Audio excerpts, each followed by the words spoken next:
আল্লাহর কোরআনের সবচাইতে দামি আয়াত, the greatest verse in the Quran. Ubai ibn Kaab রাদিয়াল্লাহু তাআলা আনহুকে বিষ্ণু সাল্লাল্লাহু আলাইহি ওয়াসাল্লাম জিজ্ঞেস করলেন, উবাই বলো তো কোরআনের কোন আয়াতটা সবচেয়ে সেরা?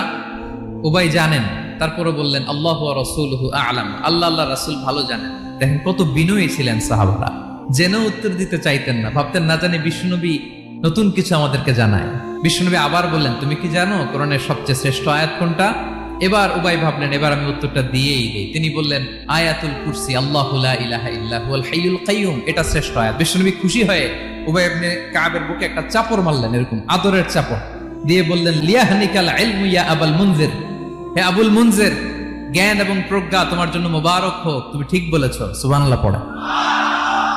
তাহলে এই প্রথম ইনফরমেশনটা আজকে জানলাম, কোরআনের সর্বশ্রেষ্ঠ আয়াতের নাম 6236টা আয়াতের মধ্যে থেকে সবচাইতে দামি আয়াত এটা।